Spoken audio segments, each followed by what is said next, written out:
East ప్రాంతంలో ప్రస్తుతం అత్యంత కీలకమైన మరియు ఉద్రిక్త పరిణామాలు చోటు చేసుకుంటున్నాయి. అమెరికా మరియు ఇరాన్ దేశాల మధ్య జరుగుతున్న తీవ్రమైన సైనిక ఘర్షణల నేపథ్యంలో పశ్చిమాసియాలో భద్రతా వాతావరణం పూర్తిగా మారిపోయింది. ఈ తరుణంలో ఇజ్రాయెల్ దేశం తన అత్యంత అధునాతన లేజర్ ఆధారిత వాయు రక్షణ వ్యవస్థ అయిన ఐరన్ బీమ్ ను యునైటెడ్ అరబ్ ఎమిరేట్స్ కు సరఫరా చేయడం అంతర్జాతీయంగా తీవ్ర చర్చనీయాంశంగా మారింది. ఇది కేవలం ఒక ఆయుధ బదిలీ మాత్రమే కాదు, ఇరాన్ దాడుల నుండి తమ మిత్ర దేశాలను రక్షించుకోవడానికి ఇజ్రాయెల్ మరియు అమెరికాలు అనుసరిస్తున్న సరికొత్త వ్యూహాత్మక భాగస్వామ్యానికి ఇది ఒక నిదర్శనం.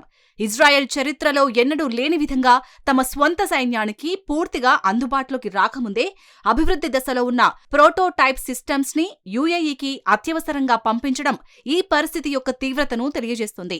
టైమ్స్ ఆఫ్ ఇండియా కథనం ప్రకారం ఈ ఆధునిక ఆయుధాల బదిలీ పశ్చిమాసియా భద్రతా ముఖ చిత్రాన్ని పూర్తిగా మార్చబోతోంది.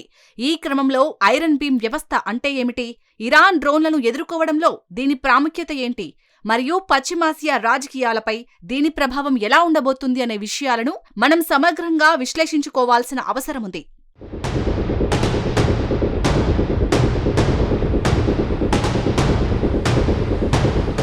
ఐరన్ బీమ్ అనేది ఇజ్రాయెల్ రక్షణ సంస్థ అయిన రాఫెల్ అడ్వాన్స్డ్ డిఫెన్స్ సిస్టమ్స్ చేత అభివృద్ధి చేయబడిన ఒక అత్యాధునిక డైరెక్టెడ్ ఎనర్జీ వెపన్. సాంప్రదాయ వాయు రక్షణ వ్యవస్థలైన ఐరన్ డోమ్ లేదా పేట్రియాట్ మిస్సైల్ సిస్టమ్స్ లో శత్రువుల క్షిపణులను లేదా డ్రోన్లను నాశనం చేయడానికి ఖరీదైన ఇంటర్సెప్టర్ క్షిపణులను ప్రయోగిస్తారు. కానీ ఐరన్ బీమ్ లో అలాంటి క్షిపణుల అవసరం ఏమాత్రం ఉండదు. ఇది ఫైబర్ లేజర్ కిరణాలను ఉపయోగించి పనిచేస్తుంది. శత్రువుల డ్రోన్లు, రాకెట్లు, మోర్టార్లు లేదా యాంటీ ట్యాంక్ క్షిపణులు గాలిలో ఉండగానే వాటిపైకి అత్యంత శక్తివంతమైన మరియు వేడితో కూడిన లేజర్ కిరణాలను ఈ వ్యవస్థ ప్రసరింపచేస్తుంది. ఈ లేజర్ కిరణాల వేడికి ఆ శత్రు వాహనాలు సెకన్ల వ్యవధిలో కాలిపోయి గాలిలోనే ఆవిరైపోతాయి. దీనిని లైట్ స్పీడ్ పవర్ అని కూడా అంటారు. ఎందుకంటే లేజర్ కిరణాలు కాంతి వేగంతో ప్రయాణించి అత్యంత ఖచ్చితత్వంతో లక్ష్యాన్ని ఛేదిస్తాయి. వాతావరణ పరిస్థితులు అనుకూలంగా ఉన్నప్పుడు ఇది 100% సక్సెస్ రేట్తో పనిచేస్తుంది. లెబనాన్లోని హిజ్బుల్లా ఉగ్రవాదులు ప్రయోగించిన రాకెట్లను సమర్థవంతంగా అడ్డుకోవడంలో ఇజ్రాయెల్ గతంలోనే ఈ సాంకేతికతను విజయవంతంగా పరీక్షించింది. ఇప్పుడు ఈ అద్భుతమైన లేజర్ సాంకేతికతను ఇరాన్ దాడులను తిప్పికొట్టేందుకు యుఏఈకి అందించడం ద్వారా ఇజ్రాయెల్ ఒక కొత్త రక్షణ శకానికి నాంది పలికింది.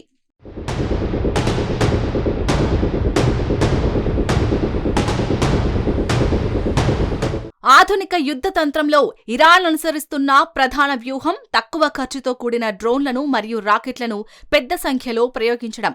ఇరాన్ తయారు చేసే షాహేద్ సిరీస్ డ్రోన్లు చాలా చవకైనవి. ఒక్కో డ్రోన్ తయారీకి కేవలం 15 నుండి 20 వేల డాలర్ల లోపే ఖర్చవుతోంది.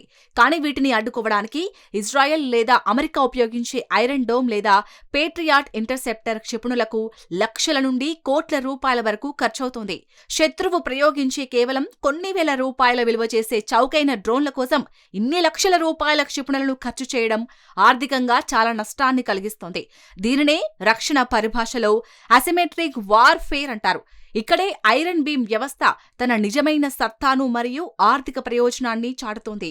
ఐరన్ బీమ్ ద్వారా ఒక లేజర్ షాట్ పేల్చడానికి కేవలం $2 నుండి $3 ఖర్చు మాత్రమే అవుతుంది. అపరిమితమైన విద్యుత్ సరఫరా ఉన్నంతకాలం ఈ వ్యవస్థ నిరంతరాయంగా లేజర్ కిరణాలను ప్రయోగిస్తూనే ఉంటుంది. దీనికి మందుగుండు లేదా క్షిపణులు అయిపోతాయనే భయం లేదు. లాజిస్టిక్ సమస్యలు అసలే ఉండవు. వందల సంఖ్యలో డ్రోన్లను ఒకేసారి దాడికి వచ్చినప్పుడు వాటిని అత్యంత తక్కువ ఖర్చుతో వేగంగా మరియు ఖచ్చితత్వంతో నాశనం చేయడానికి ఐరన్ బీమ్ కంటే మెరుగైన ప్రత్యామ్నాయం ప్రపంచంలో మరొకటి లేదు.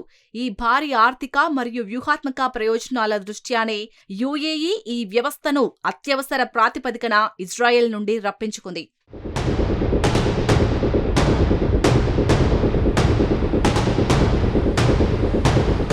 కేవలం దాడులను తిప్పికొట్టే ఐరన్ బీమ్ వ్యవస్థను మాత్రమే కాకుండా శత్రువుల కదలికలను ముందే పసిగట్టే అత్యాధునిక నిఘా వ్యవస్థ స్పెక్ట్రోను కూడా ఇజ్రాయెల్ భారీ సంఖ్యలో యుఏఈకి పంపించింది. స్పెక్ట్రో సిస్టమ్ అనేది ఒక అత్యాధునిక ఎలక్ట్రో ఆప్టికల్ మరియు ఇన్ఫ్రారెడ్ సెన్సార్ సిస్టమ్. శత్రువుల డ్రోన్లు మరియు చిన్న స్థాయి క్షిపణులను దాదాపు 20 కిలోమీటర్ల దూరం నుండే ఇది సులభంగా గుర్తించగలదు. డ్రోన్లు సాధారణంగా చాలా తక్కువ ఎత్తులో ఎగురుతూ రాడార్లకు చిక్కకుండా భూమికి దగ్గరగా ప్రయాణించి తప్పించుకునే సామర్థ్యాన్ని కలిగి ఉంటాయి. అలాంటి చిన్న డ్రోన్లను కూడా పగలు రాత్రి అనే తేడా లేకుండా వాతావరణం ఎలా ఉన్నా ఇట్టే పసిగట్టడం ఈ స్పెక్ట్రో వ్యవస్థ ప్రత్యేకత. శత్రు దాడులు జరిగేటప్పుడు సాధ్యమైనంత ముందుగా హెచ్చరికలు అందడం రక్షణ దళాలకు చాలా ముఖ్యం. స్పెక్ట్రో వ్యవస్థ శత్రు డ్రోన్ల జాడను కనుక్కొని ఆ ఖచ్చితమైన సమాచారాన్ని వెంటనే ఐరన్ బీమ్ రాడార్లకు మరియు ఫైర్ కంట్రోల్ యూనిట్లకు పంపుతుంది. తద్వారా ఆ డ్రోన్లు తమ లక్ష్యాలను చేరుకోకముందే వాటిని గాలిలోనే ఆవిరి చేయడానికి రక్షణ దళాలకు సాధ్యపడుతుంది. ఇజ్రాయెల్ ఈ రెండు వ్యవస్థలను కలిపి ఒక పటిష్టమైన కవచంగా యూఏఈకి అందించడం వారి మధ్య ఉన్న రక్షణ సహకారం ఏ స్థాయికి చేరుకుందో స్పష్టం చేస్తోంది.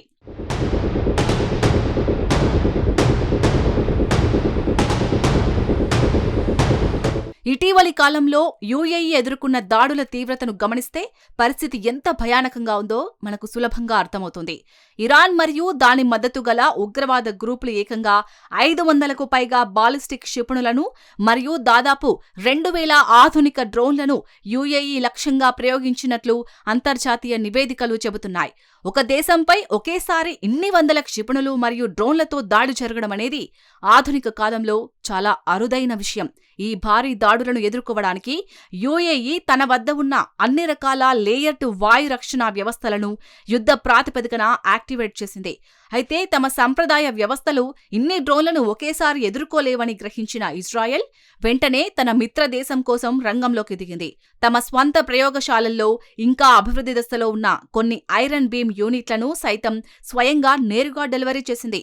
అంతేకాకుండా ఆ వ్యవస్థలను ఆపరేట్ చేయడానికి మరియు యూఏఈ సైనికులకు తగిన శిక్షణ ఇవ్వడానికి ఇజ్రాయెల్కి చెందిన రక్షణ సిబ్బందిని కూడా నేరుగా యూఏఈ గడ్డపైకి పంపింది. ఒక ప్రాంతీయ అధికారి మాటల్లో చెప్పాలంటే ఇది ఇజ్రాయెల్కి మిత్రుడిగా ఉండటం వల్ల కలిగే విలువను ప్రతిబింబిస్తోంది. తమ అతి ముఖ్యమైన మరియు రహస్యమైన సైనిక సాంకేతికతను మరొక దేశానికి ఏమాత్రం ఆలోచించకుండా ఇవ్వడమంటే ఇజ్రాయెల్ ఆ దేశాన్ని ఎంతగా నమ్ముతుందో మనం అర్థం చేసుకోవచ్చు.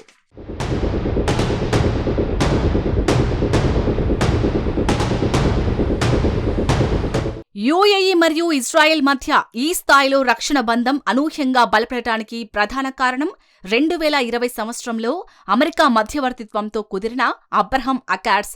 దశాబ్దాల పాటు అరబ్ దేశాలకు మరియు ఇజ్రాయెల్కు మధ్య తీవ్రమైన శత్రుత్వం మరియు యుద్ధ వాతావరణం ఉండేది. కానీ చరిత్రాత్మకమైన ఈ అబ్రహం ఒప్పందాల ద్వారా యూఏఈ, బహ్రెయిన్ లాంటి అరబ్ దేశాలు ఇజ్రాయెల్తో తమ దౌత్యపరమైన మరియు వాణిజ్యపరమైన సంబంధాలను అధికారికంగా ఏర్పరచుకున్నాయి. ఈ ఒప్పందాల తర్వాత ఇజ్రాయెల్ మరియు యూఏఈ మధ్య కేవలం వాణిజ్యమే కాకుండా ఆర్థిక, సాంకేతిక మరియు రక్షణ రంగాల్లో కూడా ఊహించని స్థాయిలో సహకారం పెరిగింది. అయితే ఈ ఒప్పందాలను మొదటి నుండి తీవ్రంగా వ్యతిరేకిస్తున్న ఇరాన్ యూఏఈని ఇస్లామిక్ ప్రపంచానికి ఒక ద్రోహిగా మరియు తన ప్రధాన శత్రువుగా పరిగణిస్తుంది. పాశ్చాత్య దేశాలు మరియు ఇజ్రాయెల్తో యూఏఈ అత్యుత్సాహంగా కలుపుతున్న స్నేహహస్తమే ఇప్పుడు ఇరాన్ దాడులకు ప్రధాన కారణమని రాజకీయ విశ్లేషకులు భావిస్తున్నారు. గతంలో కూడా ఇజ్రాయెల్ తన బరాక్ మరియు స్పైడర్ లాంటి వాయు రక్షణ వ్యవస్థలను యూఏఈకి పెద్ద ఎత్తున విక్రయించింది. కానీ ఇప్పుడు జరుగుతున్న ఈ భయంకరమైన యుద్ధం వారి భాగస్వామ్యానికి అతిపెద్ద ఆచరణాత్మక పరీక్షగా నిలిచింది. ఇరాన్ భయాన్ని మరియు బెదిరింపులను సమర్థవంతంగా ఉపయోగించుకొని ఇజ్రాయెల్ అరబ్ దేశాలతో ఒక బలమైన యాంటీ ఇరాన్ కూటమిని ఏర్పాటు చేయడంలో పూర్తిగా విజయవంతమవుతుందని మనం స్పష్టంగా చెప్పవచ్చు.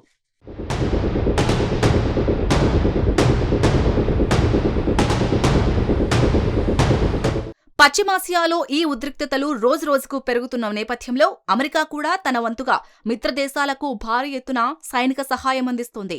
ఇజ్రాయెల్, ఖతార్, కువైట్ మరియు యూఏఈ దేశాలకు సుమారు $8.6 బిలియన్ విలువైన భారీ ఆయుధ విక్రయాలకు అమెరికా ప్రభుత్వం అధికారిక ఆమోదం తెలిపింది. ఇందులో ఖతార్కు $4 బిలియన్ విలువైన అత్యాధునిక పేట్రియాట్ క్షిపణి వ్యవస్థలు, ఇజ్రాయెల్కి $1 బిలియన్ ప్రిసిషన్ గైడెడ్ ఆయుధాలు ఉన్నాయి. ప్రాంతీయ భద్రతను పటిష్టం చేయడమే ఈ ఆయుధ విక్రయాల ప్రధాన లక్ష్యమని అమెరికా విదేశాంగ శాఖ బహిరంగంగా తెలిపింది. ఇదే సమయంలో అమెరికా అధ్యక్షుడు డొనాల్డ్ ట్రంప్ ఇరాన్పై జరుగుతున్న సైనిక చర్యను మరియు దాడులను గట్టిగా సమర్థించారు. ఇరాన్ సైనిక శక్తి పూర్తిగా నాశనమైందని, వారికి నావికాదళం కానీ, వైమానిక దళం కానీ, కనీసం రాడార్ వ్యవస్థలు కానీ ఏవీ మిగిలలేదని ఆయన సంచలన వ్యాఖ్యలు చేశారు. ఇరాన్ నాయకులందరినీ అంతమొందించామని, ఇరాన్కు వ్యతిరేకంగా తాము సాధిస్తున్న ఈ అద్భుతమైన విజయాలను ప్రశ్నించే స్వదేశీ విమర్శకులను దేశద్రోహులుగా ఆయన అభివర్ణించారు. ట్రంప్ వ్యాఖ్యలు పశ్చిమాసియాలో అమెరికా అనుసరిస్తున్న అత్యంత కఠినమైన మరియు రాజీపడిన వైఖరిని స్పష్టం చేస్తున్నాయి. ఇరాన్ను సైనికంగా మరియు ఆర్థికంగా పూర్తిగా బలహీనపరచడం ద్వారా ఆ ప్రాంతంలో అమెరికా అనుకూల శాంతిని నెలకొల్పాలనేది వారి దీర్ఘకాలిక వ్యూహంగా కనిపిస్తుంది.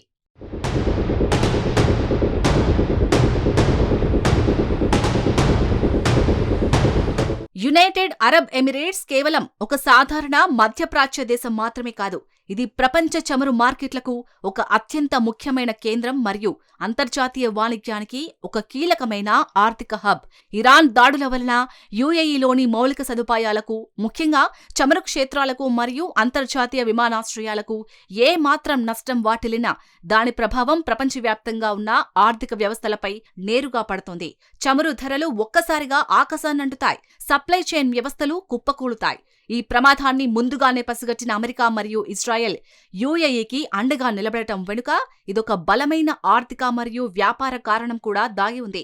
ఐరన్ బీమ్ లేజర్ వ్యవస్థ యుఏఈలోని కీలకమైన చమురు శుద్ధి కర్మాగారాలను, ఓడరేవులను మరియు జనసమర్థ నగరాలను ఉగ్రవాద డ్రోన్ దాడుల నుండి అత్యంత సురక్షితంగా ఉంచడంలో ఎంతగానో ఉపయోగపడుతుంది. ఇరాన్ తరచుగా హార్ముజ్ జలసంధిలో మరియు ఇతర సముద్ర మార్గాల్లో చమురు నౌకలపై దాడులకు పాల్పడుతూ ప్రపంచ దేశాలను బెదిరింపులకు గురిచేస్తుంది.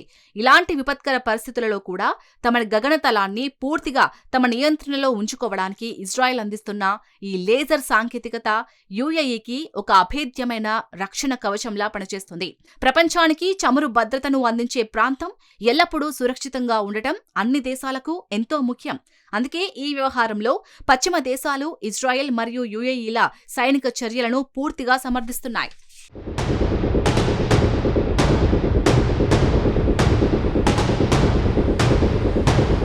ఈ ఆధునిక లేజర్ ఆయుధాల వినియోగం కేవలం భౌతికమైన రక్షణను మాత్రమే కాకుండా శత్రువుల మనస్తత్వంపై తీవ్రమైన ప్రభావాన్ని కూడా చూపుతోంది. ఇరాన్ తన వేలాది డ్రోన్ల సమూహాలతో శత్రువుల గుండెల్లో భయం పుట్టించాలని చూస్తుంటే, దానికి ప్రతిగా ఐరన్ బీమ్ ఎటువంటి శబ్దం లేకుండా కంటికి కనిపించని అదృశ్యమైన కిరణాలతో ఆ డ్రోన్లను ఆకాశంలోనే బూడిద చేయడం ఇరాన్ మరియు దాని మద్దతుదారుల మనోధైర్యాన్ని దెబ్బతీస్తుంది. ఒకప్పుడు వాయురక్షణ వ్యవస్థలు అంటే భారీ రాడార్లు, ఆకాశాన్ని చీల్చుకుంటూ భయంకరమైన శబ్దాలతో దూసుకెళ్లే క్షిపణులు అని మాత్రమే అందరూ అనుకునేవారు. కానీ ఇప్పుడు సాంకేతికత అద్భుతమైన మార్పులు సంతరించుకుంది. కేవలం ఒక నిశ్శబ్ద కాంతి కిరణంతో శత్రువుల ఆయుధాలను ఏమాత్రం ఆనవాలు లేకుండా ధ్వంసం చేసే స్థాయికి ఆధునిక డిఫెన్స్ సైన్స్ చేరుకుంది. ఈ ప్రయోగం యుఏఈలో పూర్తి స్థాయిలో విజయవంతమైతే రాబోయే రోజుల్లో అమెరికా, భారతదేశం లాంటి ఇతర ప్రధాన దేశాలు కూడా తమ సుదీర్ఘ సరిహద్దుల భద్రత కోసం ఇజ్రాయెల్తో కలిసి ఇటువంటి లేజర్ సాంకేతికతలను పెద్ద ఎత్తున అభివృద్ధి చేసే అవకాశాలు మెండుగా ఉన్నాయి.